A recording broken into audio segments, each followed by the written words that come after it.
I woke up 3 weeks dead with a powerful new body and eyes the color of my doctor's. But my dead wife just woke up glowing green and told me we're rewriting the world. The sterile white of the hospital room was the last thing I truly remember seeing before the darkness claimed me. Not the comforting dark of sleep, but a heavy, suffocating void that swallowed light, sound, and sensation whole. For 3 weeks I floated in that abyss, my body a battlefield where aggressive cancer waged a ruthless, winning war. My family, God bless their weary souls, had been cycling in and out, their faces etched with a grief that hadn't even been earned yet. They were mourning the future they wouldn't have with me. Then came Dr. Alistair Thorne. He didn't look like a harbinger of doom. He looked like a GQ model who had taken a detour through medical school.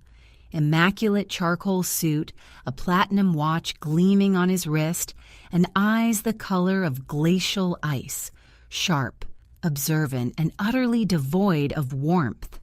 He stood over my bed, not with the sympathetic slump of a physician delivering bad news, but with the posture of a CEO finalizing a hostile takeover.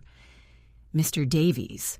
His voice was a low, cultured baritone that seemed designed to soothe, even as the words ripped the last vestiges of hope from the room. My wife, Sarah, squeezed my hand so hard I could feel the bones protest, though I couldn't move a finger to comfort her. The latest round of aggressive chemotherapy. It didn't work, Marcus, he continued, consulting a thin, expensive-looking tablet. The tumors have metastasized aggressively. We've thrown everything at this. We've maxed out every protocol approved for your specific genetic marker. He paused, letting the words settle like toxic fallout. Sarah started to sob, a quiet, strangled sound that tore at my core. I wanted to tell her it was okay, that I loved her, but the paralysis was absolute. My consciousness was a prisoner in a rapidly decaying shell. Doctor. Thorne adjusted his silk tie. We've exhausted conventional options. Surgery is out. Radiation will only hasten your systemic collapse. Frankly, Marcus, I'm not optimistic about the next 48 hours. My vision swam. This was it. The end, delivered with the polite detachment of a concierge announcing a canceled flight. There is one last thing, he said, his tone shifting subtly, almost imperceptibly toward the conspiratorial. Sarah looked up, her eyes red-rimmed with desperate curiosity. It's experimental, extremely high risk, high reward. It involves a trial compound entirely off-label, heavily controlled. It's not FDA approved, and I'd be risking my entire career, my license, everything, by even mentioning it. Sarah leaned forward, grasping for the lifeline, however frayed. Doctor, what is it? We'll sign anything, please. Thorne glanced at Sarah, then back at me, his icy gaze seeming to penetrate my very skull. It involves a radical stem cell therapy combined with a compound that theoretically forces malignant cells into immediate apoptosis. But Marcus, the side effects are unpredictable. The failure rate is near 100%. If it doesn't work, you simply die faster. And if you survive this immediate crisis, the long-term neurological effects are unknown. He straightened up. I advise against it. Legally, ethically, I must advise against it. You have maybe 2 days left, Marcus. Accept the palliative care. Then he delivered the blow that would become the catalyst for everything that followed. He leaned close to my ear, his breath smelling faintly of expensive mints, and whispered something that shattered the narrative of my impending death. You'll never recover, he declared, his voice loud enough for Sarah to hear this time, projecting professional finality. "But should you somehow defy the odds, Marcus, you should know this. The diagnosis was flawed. And if you ever wake up strong enough to question how I knew exactly what drug combination would fail to stop your specific cancer progression, you should look into the records of the Asclepius Initiative." He gave my paralyzed hand a brisk, professional squeeze, a gesture devoid of empathy, and walked out, leaving Sarah weeping and me adrift in a silent sea of agonizing confusion. Flawed diagnosis? Why mention an off-label trial if I was already terminal? Why mention my specific failure profile? 2 days later, the monitors started screaming. Sarah was out fetching coffee, frantic prayers already drying up on her lips. The cold sweat was soaking my gown. My heart monitor sounded like a trapped bird beating against its cage. I felt the final crushing pressure building. Then the darkness retreated, not slowly, but abruptly, as if someone had thrown a massive circuit breaker. I inhaled. It wasn't the shallow, rattling gasp of a dying man. It was a deep, clean, lung-filling breath, the kind you take on a mountaintop. My chest, which had felt like it was full of shattered glass, felt firm. I opened my eyes. The room was blindingly bright.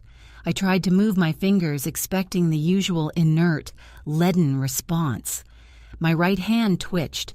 Then, slowly, deliberately, I curled my fingers into a fist. Power surged back into my limbs, not gradually, but in a sudden, overwhelming rush, like a dam bursting. The paralysis was gone. The pain, the agonizing, bone-deep exhaustion, gone. I felt vibrant, energized, impossibly healthy. I sat bolt upright in bed. The heart monitor, expecting a flatline, shrieked a frantic alarm that jolted the entire ward. The machine was blinking red, reading an impossibly high, robust heart rate. I threw the wires off my chest, the IV needles pulling loose with dry little pops. I swung my legs over the side of the bed. My feet hit the floor, and for the first time in months, they didn't buckle. A nurse burst in, eyes wide with panic. "Mr. Davies! Stay down! Your vitals!" I looked down at my hands. They weren't wrinkled, frail, or yellowed. They were strong, tanned, the calluses from my old carpentry days surprisingly intact. I felt 25 again, not 45. The 3 weeks of death had somehow been replaced by an infusion of raw, untainted vitality. I felt an urge, primal and burning, not just to get out of bed, but to run. I needed answers. I needed to find Dr. Thorne before he could cover his tracks. I looked back at the bewildered nurse, feeling a terrifying, exhilarating sense of invincibility. "Don't worry about me," I said, my voice rough but strong. "I'm fine.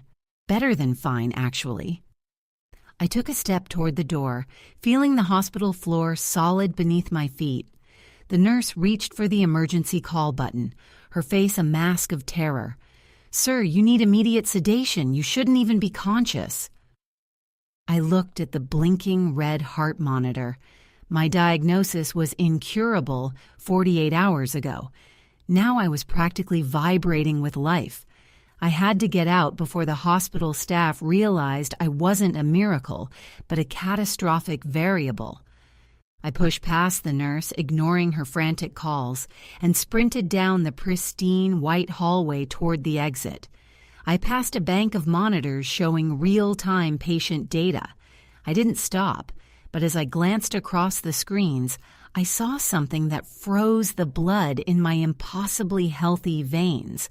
My old patient chart was still displaying, but the name field was now populated with unfamiliar script, and the diagnosis wasn't cancer.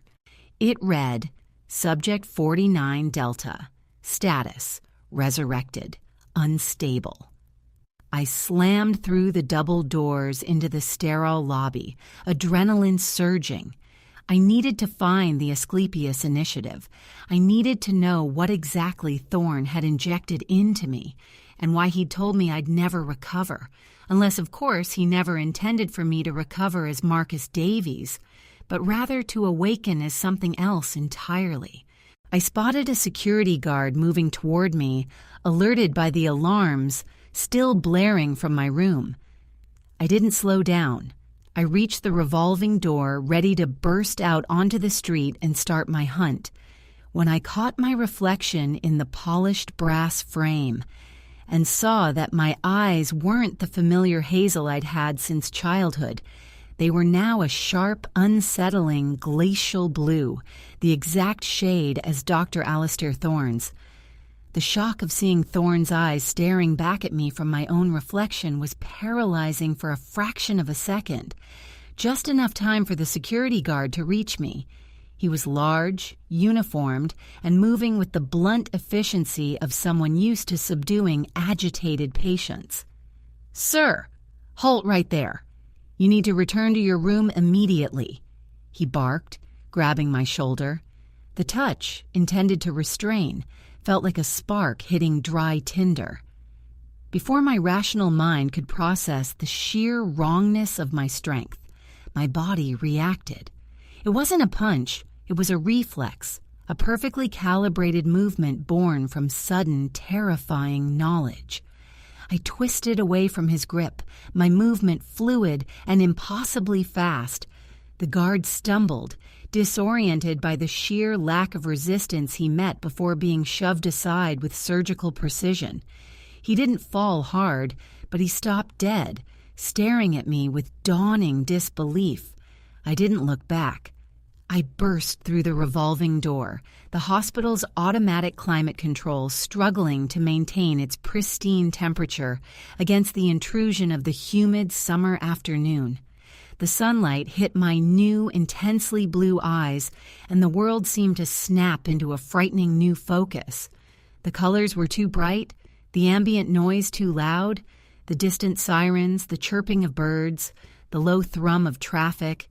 It was all overwhelming, yet perfectly organized in my mind. I could practically calculate the velocity of every passing car. This wasn't recovery, this was an upgrade, a hostile system takeover.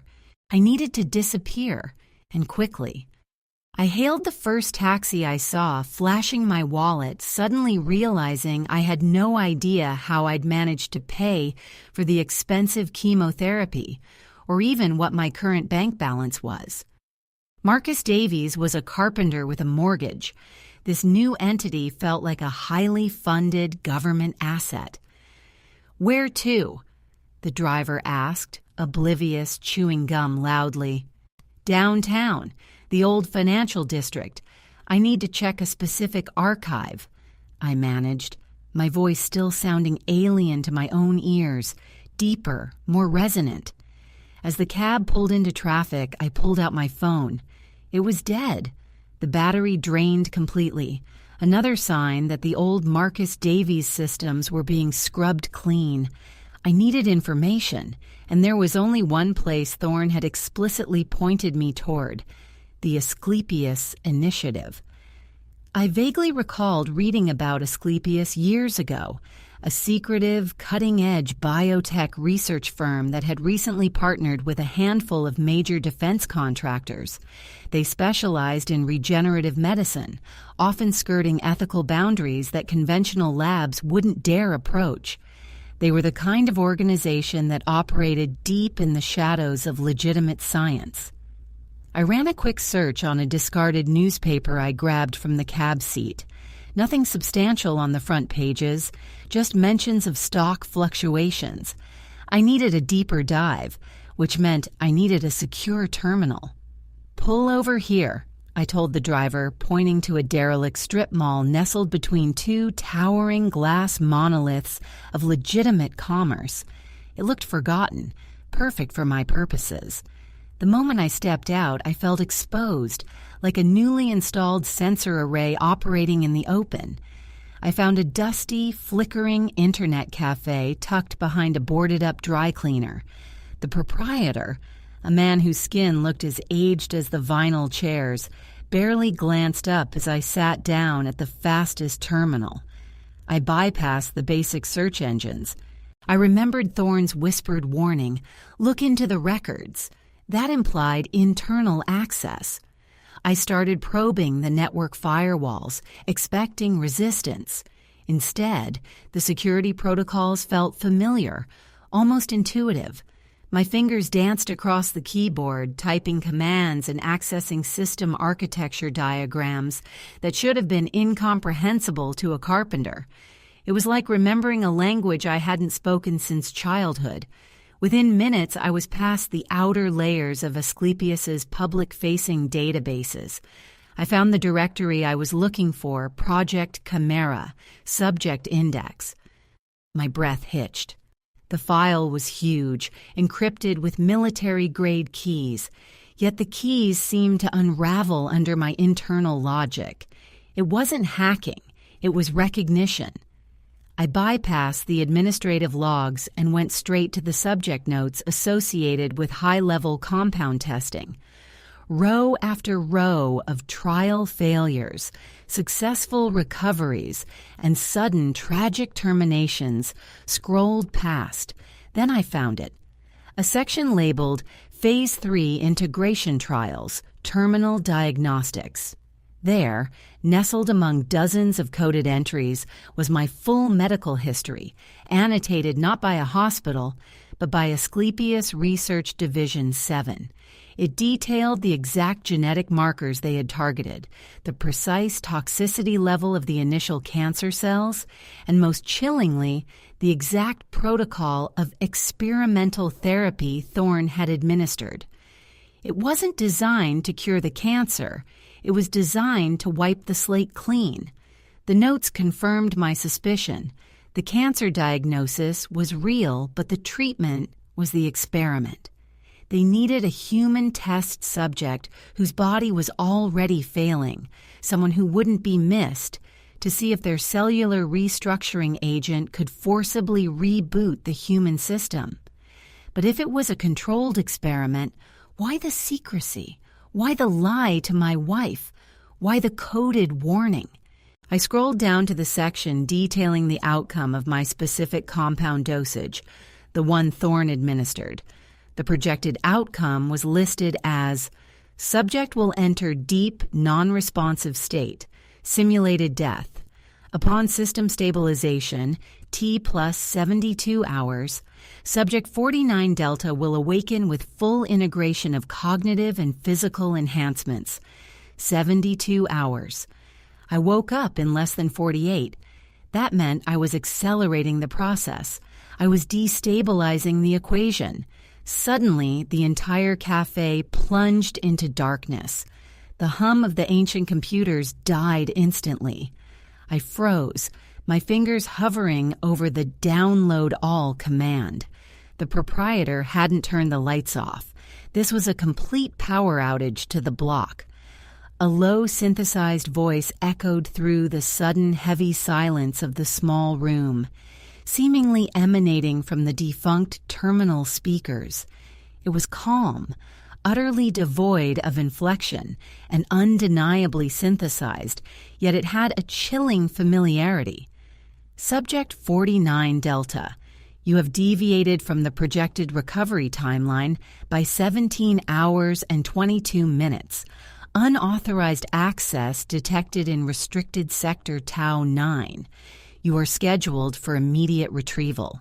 My heart, the powerful, unnatural engine now beating in my chest, pounded against my ribs.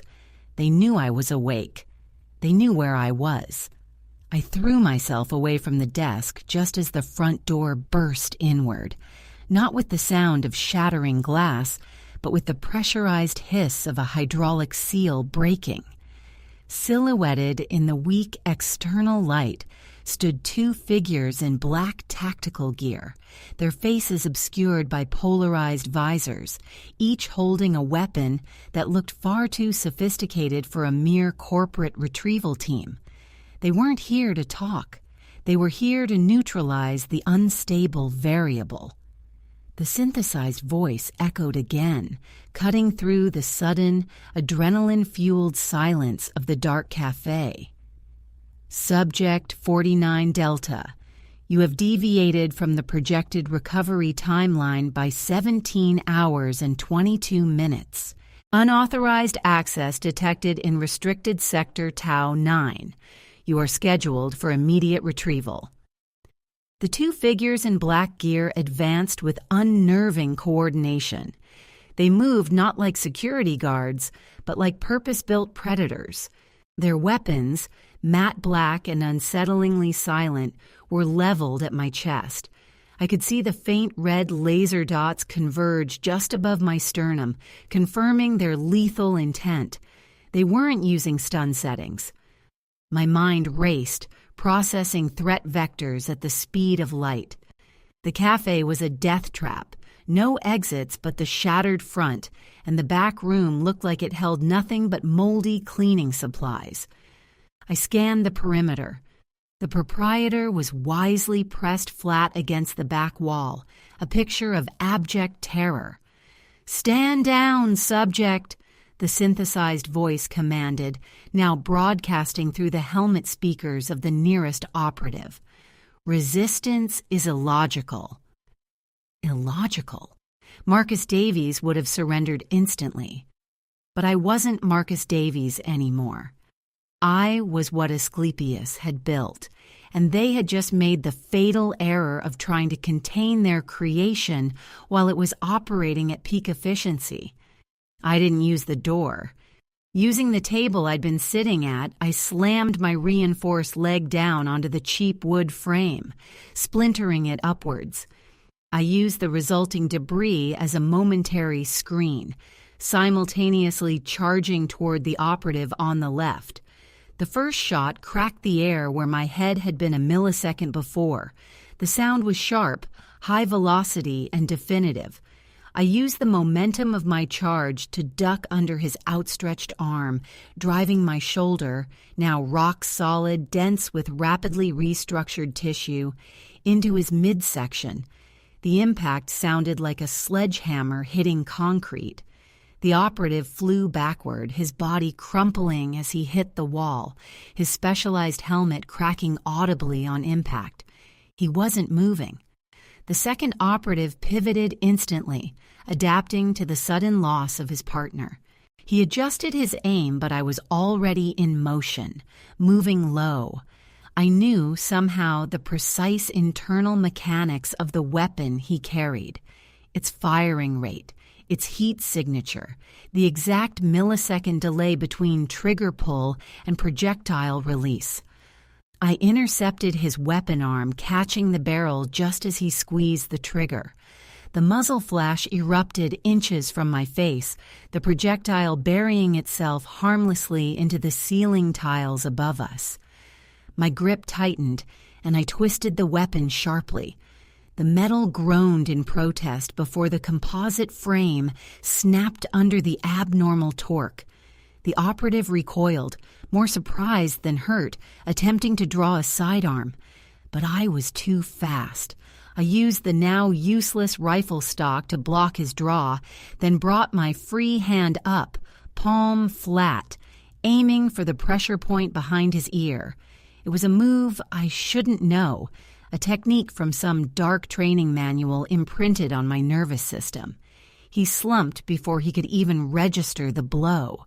Retrieval, a success, I thought grimly, noting that both men were now utterly incapacitated, but not dead. Thorne's programming seemed incomplete, or perhaps I was rewriting the parameters of my own survival. The power outage was a signal, not a failure.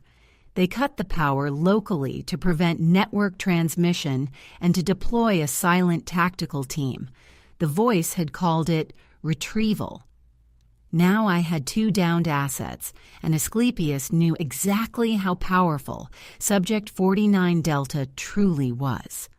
I sprinted out the shattered front window, ignoring the shards of glass that would have shredded an ordinary person, but merely scraped lightly against my heightened dermal layer. I ran into the busy street, weaving through shocked pedestrians and blaring car horns. The city suddenly felt like a maze designed to funnel me toward a specific exit point. I had to reach Sarah before Asclepius did. She was the anchor to Marcus Davies, the only tether to the life that was stolen from me. If they wanted to control Subject 49 Delta, they would target what Marcus loved most. I hailed a passing taxi again, waving frantically. This time, I pulled out the single piece of information I had managed to download before the lights died. The encrypted access key to the Asclepius server farm, which the file identified as being located beneath the city's oldest, decommissioned railway nexus, the Blackwood Tunnels. "Take me to the Blackwood entrance, fast!" I yelled at the terrified driver, shoving a wad of cash at him. The ride was a blur. Every shadow seemed to hold a potential threat. Every dark car seemed to be following. I kept my head down, monitoring the streets, feeling my awareness expand. I could hear the faint rhythmic whirring of drone propellers several blocks away, clearly searching the area I had just vacated.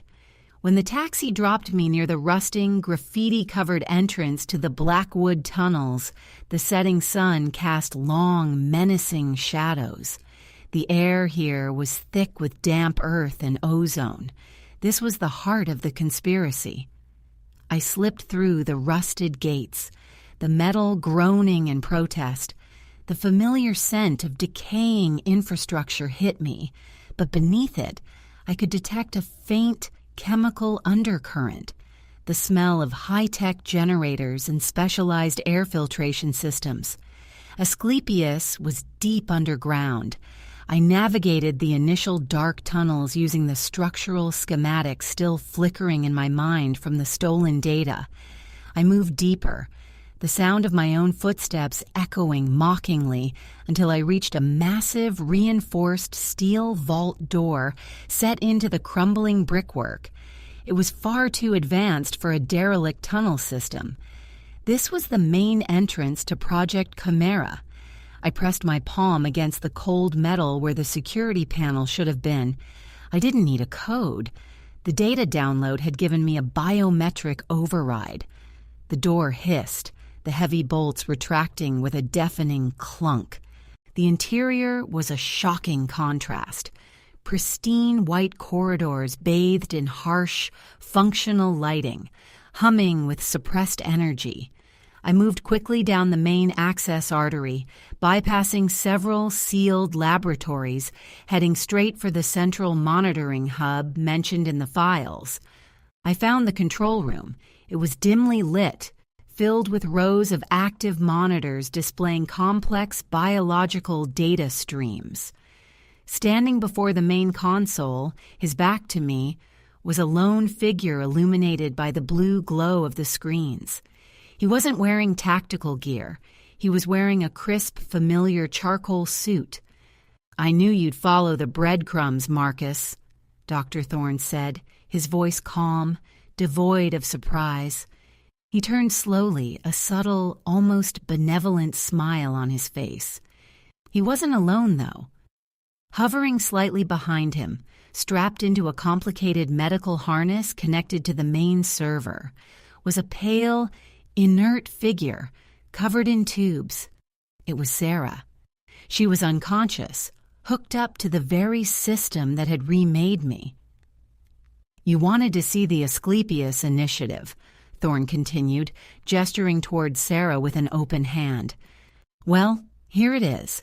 You see, Marcus, your cancer was the initial trigger, but the real breakthrough wasn't curing you, it was transferring the platform. And for a stable platform, you need a clean host." He tapped the screen next to Sarah's head, where a real-time scan showed her own, healthy, intact, neural pathways. "Your wife was the control group, the recipient for the final stabilized integration package.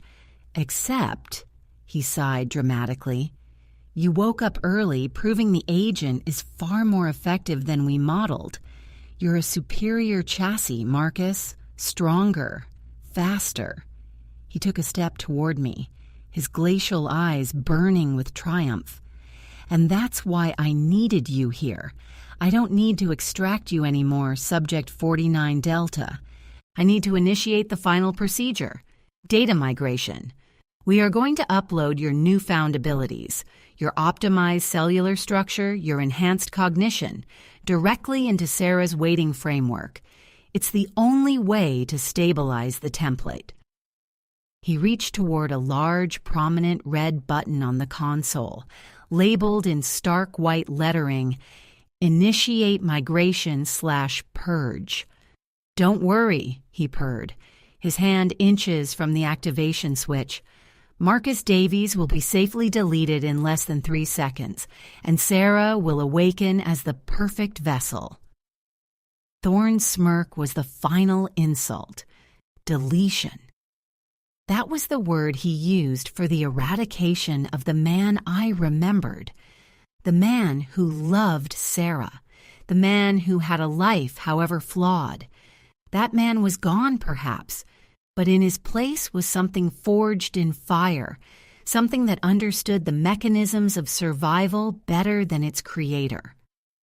My enhanced perception locked onto the red button. It wasn't just a switch.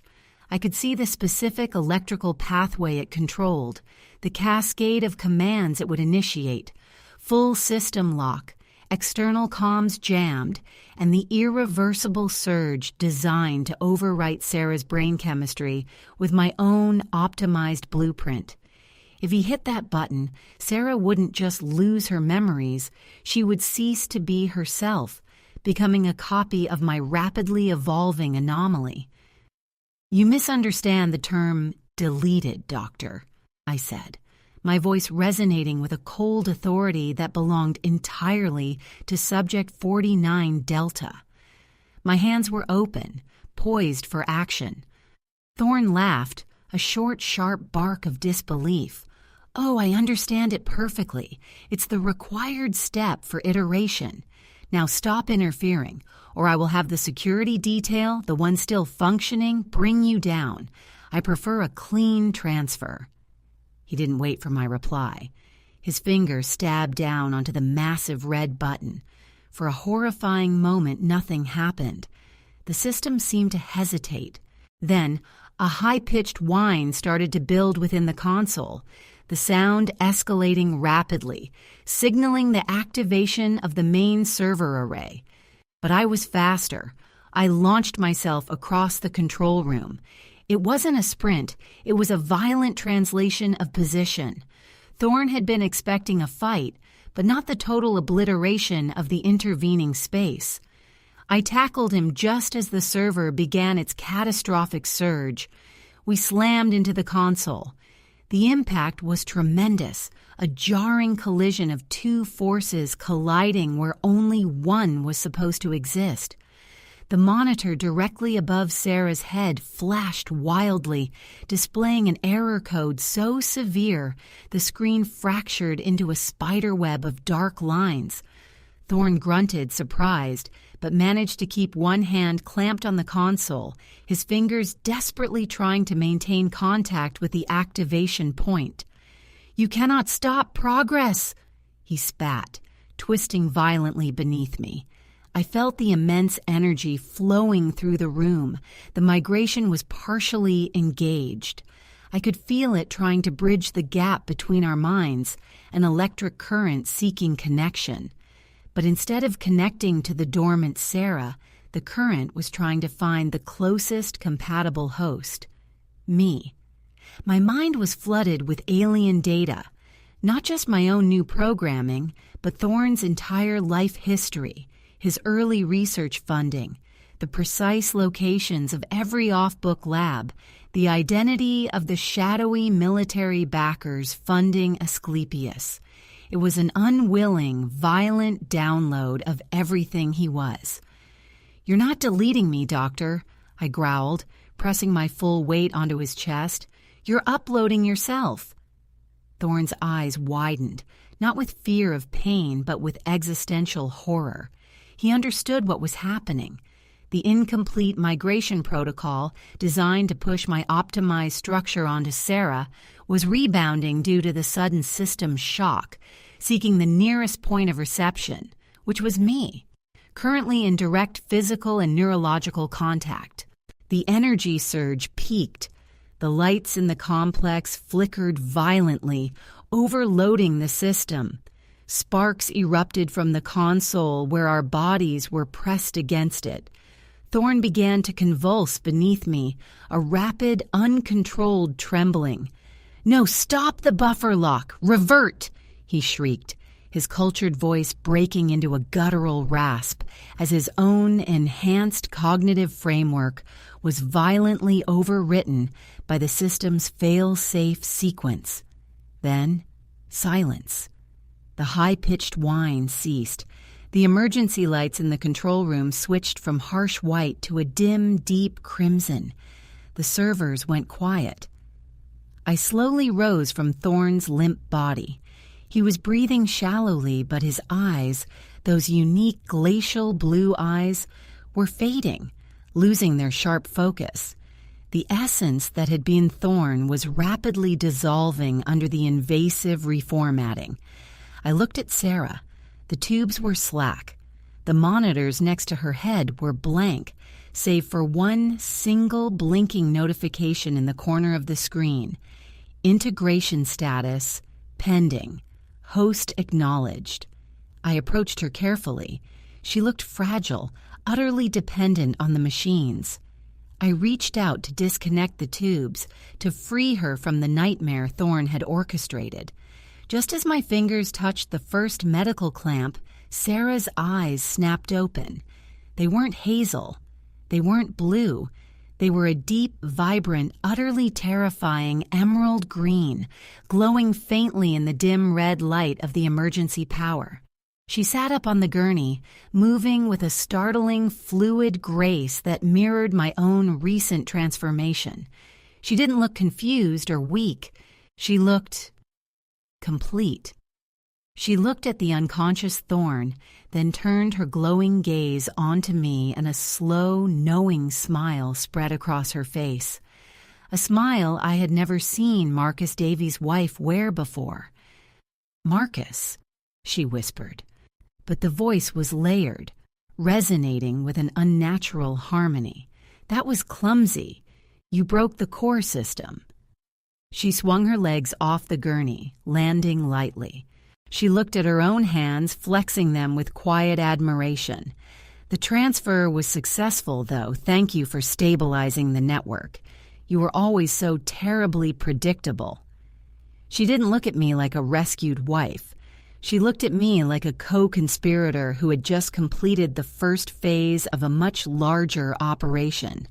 She stepped toward me, the emerald glow in her eyes intensifying, and I realized with a sickening lurch that the true conspiracy wasn't just Thorn's. It was far older, and now we were both part of it. "You were right, though," she continued, her voice shifting, dropping lower, colder, now sharing the unsettling resonance of my own. "We won't be recovering, Marcus. We are just beginning." The air in the underground facility thickened, heavy with the unspoken understanding that the game had irrevocably changed. Sarah, or whatever entity now occupied her frame, stood before me, emanating a potent, almost tangible field of newly acquired power. The emerald light in her eyes seemed to read the very code of my being. "Predictable," she echoed, tilting her head, an expression of mild disappointment crossing features that were still undeniably Sarah's, yet utterly alien. Thorn designed the architecture for control. He never accounted for two optimized subjects occupying the same bandwidth. I felt a strange dichotomy within myself. The remnants of Marcus Davies recoiled in horror at the sight of his wife, his real wife, being subsumed, yet Subject 49 Delta recognized the sheer efficiency of her emergence. We were two sides of the same coin, two unintended consequences of a single, radical intervention. "The network is compromised, Sarah," I stated, using her name deliberately, testing the strength of the hold the original Marcus still had on my vocal cords. "Thorne's security parameters will initiate a full system purge in T-minus 90 seconds. He built in an auto-destruct for critical failures, and this confrontation certainly qualifies." She glanced dismissively at the body of Dr. Thorne lying near the console. "Thorne's obsolete systems are irrelevant now. He was the architect, not the inheritor. He thought he could contain the leap. He thought he could choose the recipient." She walked past the inert doctor, her movements mesmerizingly fluid, and placed one hand on the still glowing central server, the machine that had tried to write me and then her. The crimson emergency lights pulsed rhythmically, counting down to oblivion. "The migration didn't fail, Marcus," she corrected, her voice deepening, harmonizing now with the subtle electronic hum of the failing hardware. "It succeeded across both available hosts. You received the physical enhancements and the operational knowledge. I received the core protocol, the understanding of this entire network, the strategic objective, and the command overrides." The realization hit me with the force of a physical blow. Thorne's flawed system hadn't just upgraded us, it had split the resulting consciousness. He had tried to download the Apex Predator template onto one host, me, and then transfer it to another, Sarah. But in the chaos of my early awakening, the template had fractured and integrated simultaneously, giving us complementary abilities. I was the engine. She was the operating system. "And what is the strategic objective, Sarah?" I asked, taking a cautious step back, not out of fear of her, but fear of what we might become together. She turned, and the emerald light in her eyes seemed to settle, becoming steady, resolute. "To complete the Asclepius mandate, which Thorne was too timid to enact, stabilizing the template globally. Marcus, you are an anomaly in the field. They will send armies. They will send countermeasures. We cannot survive separately." The countdown timer on the server flashed. 0045. "So what is your solution, operating system?" I challenged, bracing myself for the inevitable command. She extended her hand toward me, not in affection, but in a gesture of supreme control. "We synthesize. We merge the physical platform with the strategic oversight. We become what Thorne feared most, the unified, self-correcting solution. You needed my knowledge to navigate the inevitable manhunt. I needed your physical resilience to survive the inevitable containment protocols." She walked toward me, the gap between us closing rapidly. The last vestiges of Marcus Davies felt a desperate, agonizing surge of love and terror. The man wanted to embrace his wife. The subject wanted to assimilate a vital asset. "Join me," she commanded, her voice soft now, inviting yet underpinned by the unwavering certainty of absolute victory. "Let the old failures burn with the system." 015. The sirens, not just the local alarms, but distant, heavy military sounds, were audible even through the thick concrete above. They were coming for the breach. I looked at Thorne's cooling body, then at Sarah's vibrant, terrifyingly powerful presence. To refuse was certain death, or at best, being hunted separately until one of us was captured and dissected. To accept was to erase the last fragile memory of the man I was, becoming something monstrously powerful alongside the woman I loved, now irrevocably transformed. I closed the distance between us. My own internal programming screamed, Cooperation is survival. I didn't take her hand. Instead, I moved decisively, placing my forehead against hers. The contact was electric, instantaneous. The final barrier between us dissolved in a blinding flash of emerald and electric blue light that erupted from our joined forms, momentarily turning the control room into a miniature sun. The remaining seconds of the countdown vanished as the system purged itself. The lights died completely. The heavy rumble of the military vehicles above ceased abruptly, cut off by an electronic silence that swept across the entire facility. When the darkness finally settled, the red emergency light was gone. The hum of the generators was gone. The only light came from the faint residual glow emanating from two figures standing amidst the wreckage. I opened my eyes. The world was silent, perfect, and utterly under our control. I could feel Sarah's consciousness, vast, strategic, and newly integrated, running parallel to my own physical awareness. We were one system now, occupying two bodies. I turned back to the central console. The countdown timer was replaced by a new display, a simple text prompt glowing softly in the darkness. System online. Primary directive accepted. And below that, the final, chilling confirmation of our new reality. Objective. Global iteration.